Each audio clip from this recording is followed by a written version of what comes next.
Welcome to the Micro Collector, a podcast where I talk with the founders and operators behind some of the most exciting micro brands and independent watch companies. I'm your host, Justin Dorfman, and in today's episode, I'm joined by Austin Lee and Henry Kwong, co-founders of Monbrey. Monbrey is a Hong Kong-based micro brand with a design language that immediately stands out. The dials, textures, finishing, and overall visual identity feel distinct, and you can tell the brand is being built by people who spent years thinking deeply about watch design. In this conversation, we talk about Austin and Henry's background in the watch industry, how they met, and what inspired them to create something of their own after years of working behind the scenes for other brands. We also get into Monbrey's design philosophy, their slogan, Invent New Dimension, the stories behind collections like the MB1 Wedge Era, MB2 Kenkyū, and MB3 Trinova, and what it means to build a modern watch brand from Hong Kong for a global audience. If you enjoyed the episode, be sure to subscribe for more conversations with the people behind these incredible watch brands. And with that, please enjoy my conversation with Austin Lee and Henry Kwong of Monbrey. All right, Austin, Henry, thank you so much for welcoming me here today, and welcome to the Micro Collector podcast. Thank you, Justin. Thank you. Welcome to Hong Kong. Yeah. No, I'm so glad that we've had this chance to chat today. You know, actually, Monbrey was one of the first micro brands in Hong Kong that might have been the first actually micro brand from Hong Kong that I learned about. I found the watch robe. I'm sure you guys are familiar in Kowloon, which is a store that specializes in micro brands and independents. And I went there and I wanted to buy a Hong Kong micro brand. And I asked them, what are the Hong Kong micro brands that you guys have? And Monbrey was the one that they showed me. And I think it was the watch that you guys have where the dial is like a vintage Hong Kong glass pattern. Oh, yeah. Hong Kong, yeah. So it was very cool to learn about a micro brand. And now, obviously, I saw you guys at Wind Up San Francisco. We got to chatting, and now we get to dive into the story behind the brand. So thanks again. I'm really excited to learn the story. I guess to start, maybe each one of you can tell us a little bit about your background. And I always like to ask founders of micro brands how you first got into watches, what first maybe drew you into the passion, or if you were a collector before, what drew you into collecting watches before starting your own brand? Well, my first watch was a birthday gift from my father. It's Casio. It's an analog thing. It's called Twin Set. It's like a watch with the full screen, not LED, but with the analog hands. Oh, cool. Yeah. And this is the first time I start like the watches.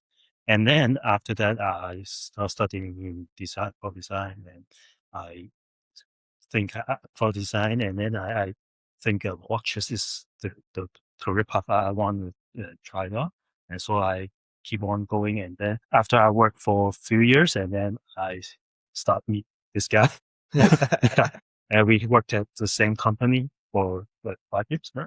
Yeah, 5 or 6 years, Okay. something like that. Yeah.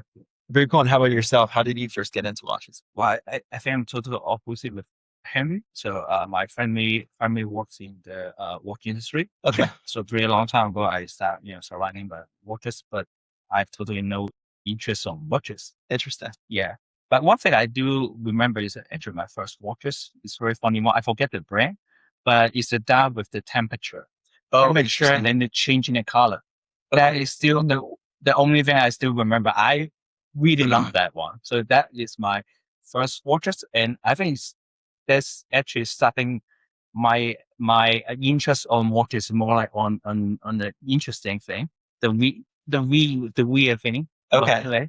And then I think back in the day when I also studied pro design, industrial design.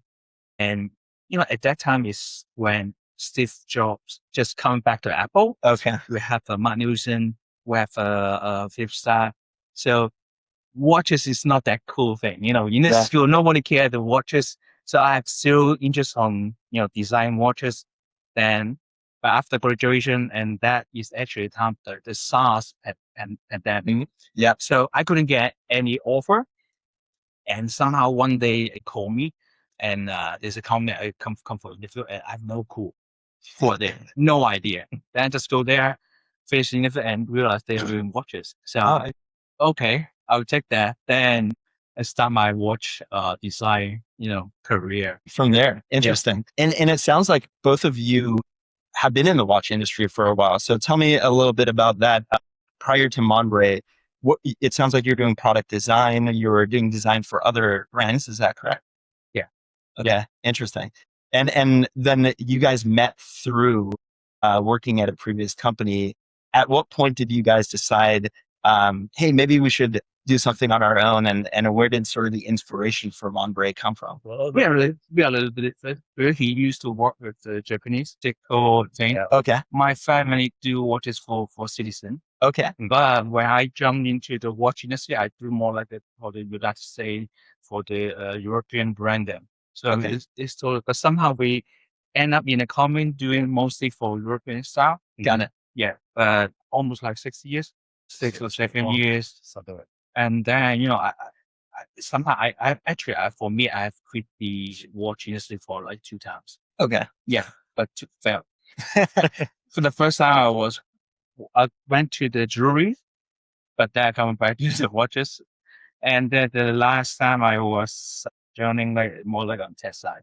I also do the smartwatches and some robotic thingy. But after years, I think, those tech things is less sexy. Yeah. Yeah. When you are used to deal with all the watches, mechanical thing, it's about styling art, Yep. I even studied the fine arts. Yeah. Just wanted to improve my design skill.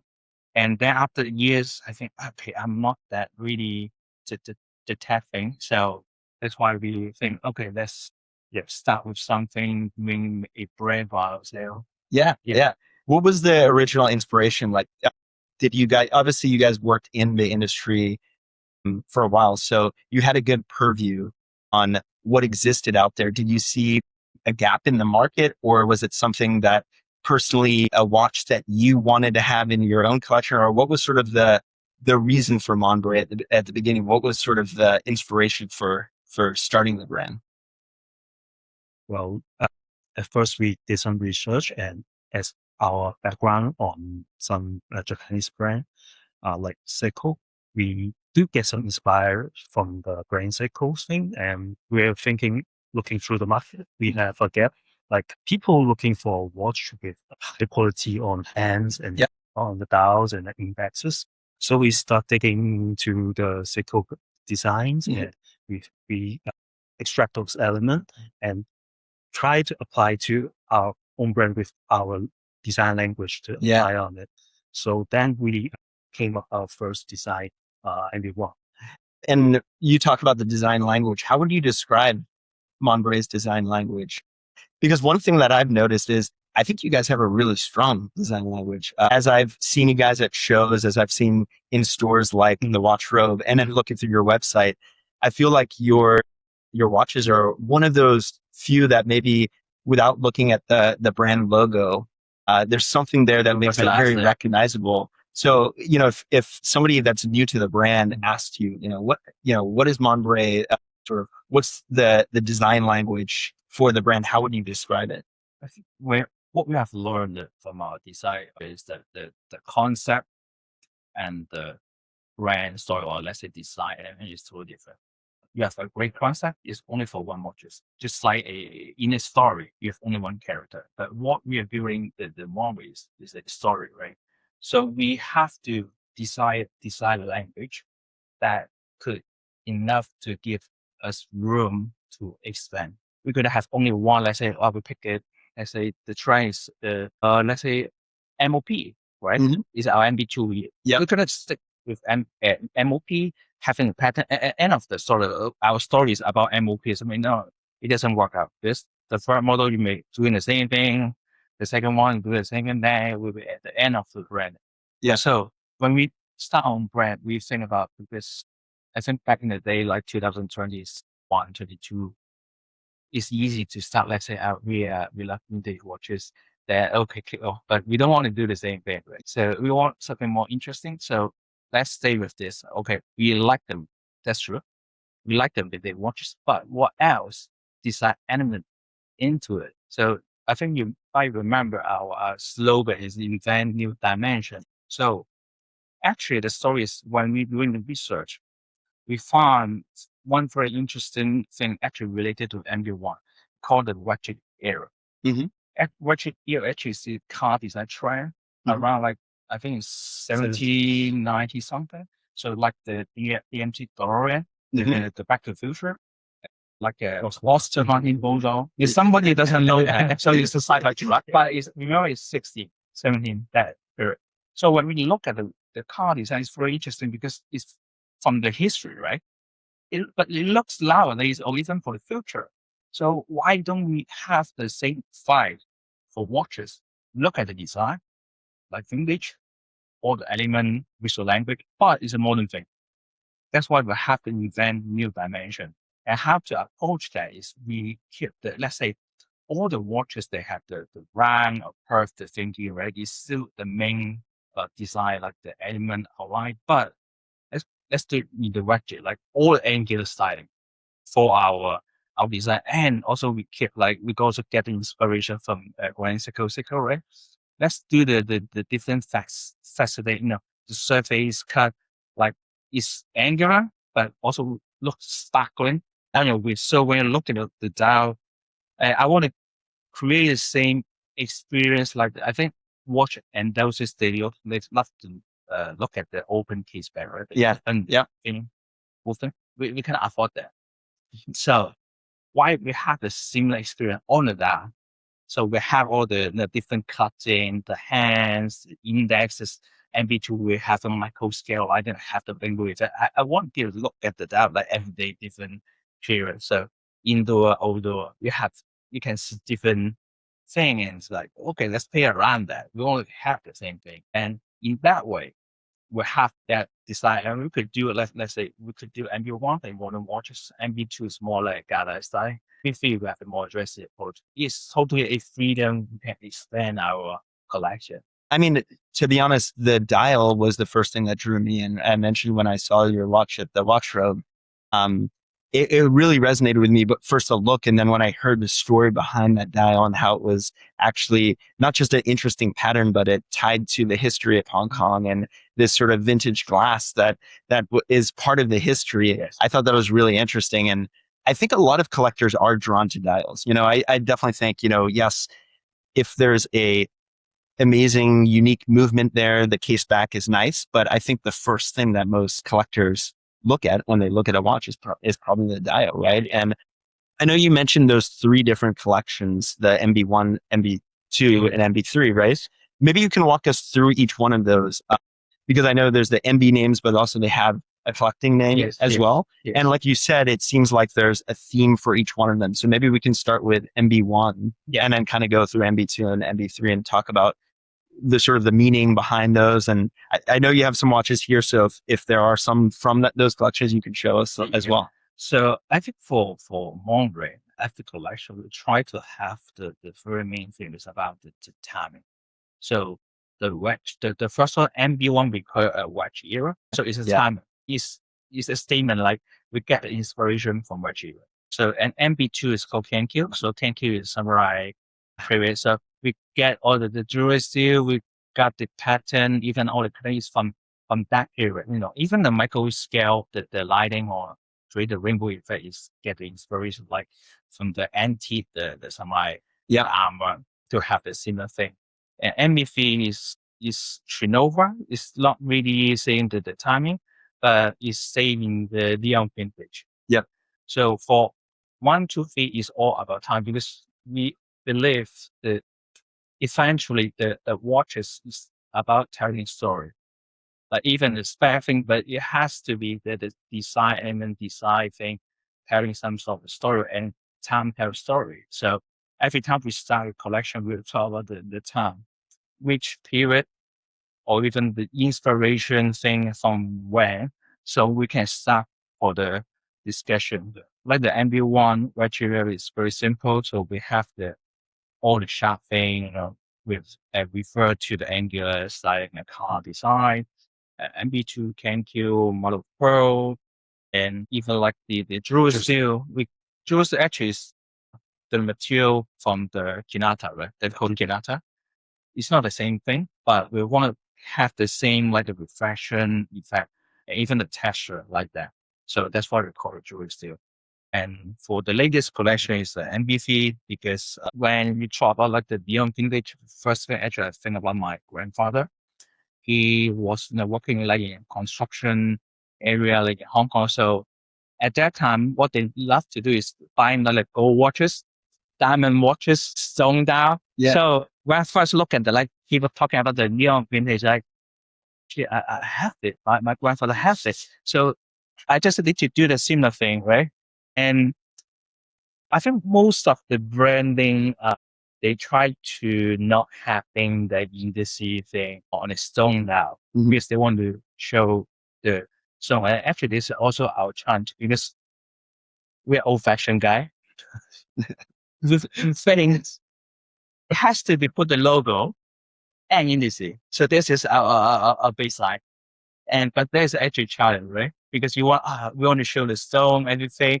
And once you go to a fancy stone, you cannot see the indices. And once you go small down, that will be a problem. But I think somehow we have a result here. We have a very triangle shape indice. So it's like more jewelry, but it's not really disturbing and down. But we still have the indexing, and also we change the logos to be curved. So it's still the matching the vibe, and we are really happy with it.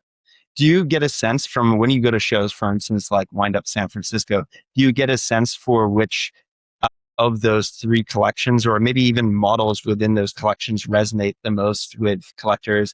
And the reason I bring this up is I actually really like one of the models from the Kenkyū MB2, right? It's the green dial with that pattern. Yeah. I really love that one. Yeah. That one is one that stood out to me. My wife really loves the Tiger Eye from the MB3. Yes. So, and I saw at the show as well, which I think is a great thing that you guys do at shows. You have the watches, but you also have the stones with them. So do you find that maybe that newer collection with the stones is what's resonating with people, or is it kind of spread across all three collections, like my wife and myself liking, models from two different collections? Just remind me that we have the left diamond. I forget that. So for the Tiger Eyes Onyx, we have the that one here. So we have the left diamond. So I think we are probably the first. I'm not sure about mainstream, but I think we are the first microbrand using the triangle left diamond. Oh yeah, nice. Yeah, I think the ladies love it. Yeah, for sure. They may not like to wear that because it's very jazzy. I think from the people, they more like prefer the MB2. But this one is really total blow their mind because the left diamond is not really fancy, but also following our whole design languages is very subtle. I think so far this one I was actually quite worried about that we couldn't sell it. Like the Onyx, this one and other guys, but it's went all like crazy. I mean, I'm not surprised. I'm surprised that you thought it would be so hard to sell because for me, this one actually sticks out a lot because of the clean, dark dial and then those indices, as you said. And then on the Tiger's Eye, I think it's interesting to your point. Like, you would think that maybe putting indices on that stone might take away from the stone, but actually it blends really nicely, right? It creates almost like a contrast between this like really interesting stone and then these indices that have those sharp sort of edges. So yeah, it's really cool. I've heard so many times like people complain there's no indices. Oh yeah. So when we decide, okay, no, Henry, don't be lazy. Let's come over the challenge. Having the indices, but we have to modify the design that blend into everything. What does your design process look like, right? So when, let's say you're launching a new collection now, where do you start? Sort of where does the process start, and how do you? And also, I guess between the two of you, what roles do each of you play throughout it? Because I've talked to some co-founders of brands where one is design and the other one is marketing. And then I've talked to others where they're sort of they share responsibilities across both, right? They both do design and they both do marketing, and it's sort of like a teamwork across the entire thing. So I guess you're starting like, what does your process look like? And then how do you guys partner across that process? Since we both are designer, we do the design together mostly. Mhm. But when we started the sketches, and we discuss the design and see how to improve it and what kind of material we should use to apply it on. Yes, so we start. We like usually this. start with the debate. Actually, Yeah. we work together for design for many years, so we know exactly like once we talk about it, we have the thing here. We don't have to redraw it out. Yeah. So we always start with debate. Does it make sense? How does it look? And like just like crown, we have a crown. Like imagine we have a crown brain. Yeah. So when we talk debate together, that the design actually come out from the air. Then after that, we start to Start the sketches. sketches. Computer. Yeah, that It's how that it part looks like. won't actually take pretty long time. Pretty long. Like Yeah. the curve logo, we adjusted very many times. But from the early idea, actually, it's easier. Like we debate, talk about it, and actually we have it. And Henry, the role is actually the backbone of Monbrey. So Okay. he manage all the the management operation. Yep. Frankie, I'm the guy to mess up. Yeah, go to the show or talk to all the bullshit. Frankie. Yeah. Yeah. And then how about on the marketing side?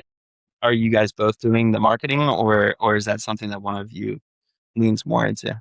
No, I think the marketing we are really terrible on that. So so I think I just talk more often to the influencer, like, and we have a company to help ourselves for all the marketing business. I think most of the microbrand has the same challenging. Yeah. How to sell it. Yeah. We have also the same challenge when we start, but now seems everything going well.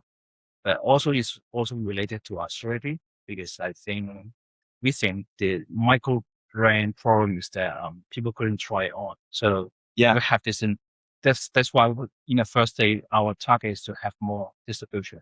Retail. We don't look for making money. We wanted people to try it. Yeah. You can try in Hong Kong. Yep. We also have distribution in some places. We just want people to try it. We don't mind even having less margin, but it's totally fine. The idea is just try it. And Yeah. people can talk about it. Yeah, no, I can definitely see that. And as a collector myself, it's something that I've found in my own sort of buying journey is really wanting to see these watches in person, feel Yes. them. And a lot of the times, to be honest, I'm pleasantly surprised, right? Like watches that I was on the fence about, when I hold them in person, they're amazing, right? They feel amazing, and the dials come out even stronger than I thought they were, and so on. So I can see that that's an important part. On that front, so it sounds like getting in more retail stores, but also shows, right, are a big part of your. What are some of the shows? I know we met at Wind Up, but what are some of the ones that you guys have on your radar or that you frequent that you found to be really valuable? I think we're planning to the Singapore one. I couldn't pronounce how to pronounce. Spring. Yes, nice, man. Is that, have you been before, or is this? No, actually, we met YK. YK. Yeah, last year in Dubai. So we have a little check. So okay, let's do this. So we're planning to Singapore one, and also there's one in very soon Bangkok. Oh yeah, Villa. Okay, I haven't heard of that one. So I think I think it's going to have a potential, because we think the Bangkok collector market, everything is quite ready for the microbrand. Oh, interesting. So I think it's interesting to explore. We also have the distribution in there. Yeah. Oh, and okay, interesting. In Thailand as well. Where do you find that your collectors are mostly? Are they all over the world, or do you have? I know you go to the shows in the U.S., so there must be some awareness right now in the U.S. But and it's obviously you're based here, but where do you find most of your collectors are based? Are they all over the place? I think major state. Yeah. Then Hong Kong and Bangkok. Okay. Yeah. Interesting. Yeah. I find that in the microbrand segment in general, Asia has a pretty strong presence, right? If you think about traditional watch brands, obviously there's like the Seikos and so on. So Japan has always had a strong base, and Hong Kong has always played a role in the watch industry, but it's less on the brand side, right? Yes. when you think about watches, it's obviously Switzerland, and then you've got Germany, and you've got some, maybe some French, and then some older American brands and British brands. But Asia in general, beyond Japan, has never really had a strong presence from a brand perspective. Now, I think Singapore has shown a really strong presence, right, with brands like Finden, you mentioned YK, but also Zelos and others, but Hong Kong as well, right? Like there's obviously you guys. We're trying. Yeah. So I was going to ask, like, what do you think is happening? It seems like there's maybe this wave of new Hong Kong brands. What do you think is sparking that? Do you have a sense for it? And do you feel like there's a tight knit Hong Kong microbrand community? Do you know a lot of the other Hong Kong microbrands? Do you know a lot of the founders? Do you guys share ideas and meet up every so often?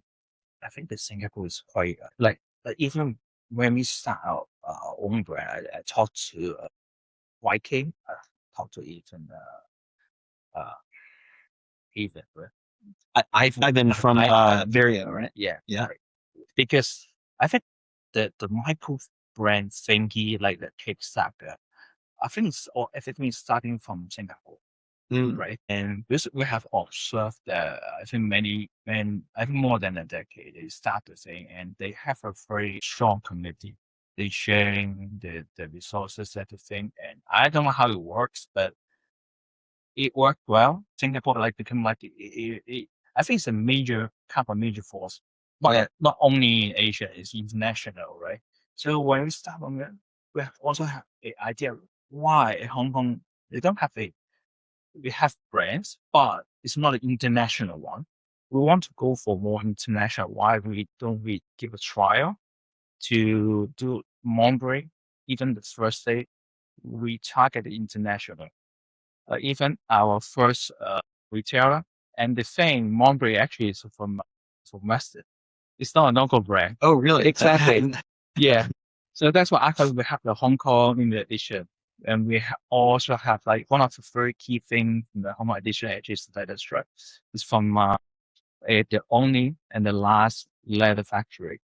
They have all the everything, even the leather treatment. They don't buy like from France or Italy leather. If the leather is from Shanghai, they get the leather, do the assistant treatment, everything, tanning, then manufacturing in Hong Kong. Yeah. So because we want to, we are a Hong Kong brand. That's why we have the Hong Kong edition and tell the whole story thing. And we also know like WMT, Southern, we know each other. I think it's very good because it's happy to have more branding going into the show means facing international. That to tell maybe eventually we can have a power like Singapore, very strong Hong Kong branding than either YM or the other show. Yeah. I mean, I actually had YK on the podcast and I asked him that question. Why do you think Singapore is having such a strong go at the microbrand segment? And he mentioned it was because they're working together, right? And they're sharing resources, sharing ideas, sharing lessons with one another. He's playing a big role in that. He put it on the conference and, he's doing distribution as well. So it's great to hear that that's happening in Hong Kong as well. You guys are starting to, get the advice of my YK. Yeah. Turning back to Monbrey, what's next for you guys? So you talked a little bit about, the three collections that you have, MB1, 2, and 3. Where are you guys planning to go next? Is there anything down the pipe in the near future that we can expect to see from you? The problem of Monbrey is we are more like a serious watches business. We are old fashioned and we don't want to keep that very strong image of everything is Monbrey. So which also gives us some limitation. So for the coming model, we are going to do a collaboration branding, like joint venture with the other guy. We'll have an alliance later. Yeah. For something like really, really vintage, but in a quartz movement. It's more like fashion one. So we'll stay with our design languages, but more fun. Very cool. So a new case shape, it looks like. Yeah, and we are not applying any quartz for Monbrey because it's mechanical, it's old fashioned, but in a collaboration that we can do more different things. Not maybe only watches. We could do pocket watch, coin watch. Yeah, could be something pocket watch. So yeah, we'll see. We'll see. Very cool. Very cool. And if folks want to learn more about the brand, follow along as maybe you release some of these new things, and as you said, see the watches in person, where are some of the places online and in person that they can go? I know you mentioned some of the shows, but also you mentioned you're in some retailers. So where else? Obviously, there's the website and the social media, but where are some of the best places for people to go to learn more, follow, engage? I think for Hong Kong, you have to go to Central to Crown Hour. That shop is really cool because they used to be on a street like I forget Winnington Street. Yeah, it's cool, but it's like a Swiss little house, something like that. But now they moved to a very old Hong Kong style shopping mall in Central, and they have all the 5 decoration like the old Hong Kong. Oh, really? Yeah. I'm planning to go on this trip. I haven't been yet, but I saw that you guys are there and some other brands, so I wanted to check. They have the window or something, the display, and from the ground, the floor. I think it's very old Hong Kong. Oh, that's cool. The Microbrand watches is. Even the shopping mall is so old. I was so it's totally matching. I think it's worth to checking out. Yeah. And then how about online? So there's the website. Which social media channels are you most active on if people want to follow along and see what's latest with Monbrey? Instagram. Instagram is the most popular. Okay, Cool. Cool. Well, this has been really fun. As I said, I've been a big fan since I first saw those watches at the Watch Robe. It's really, really exciting as someone who grew up in Hong Kong around the watch industry to see brands come out of Hong Kong. And I think you guys are doing an amazing job representing Hong Kong. So keep doing what you're doing. I'll definitely be cheering along and excited to see you at the various different shows. But thanks for making the time today and chatting with me. It's been a real pleasure. Thank you, Justin. Thank you. Absolutely.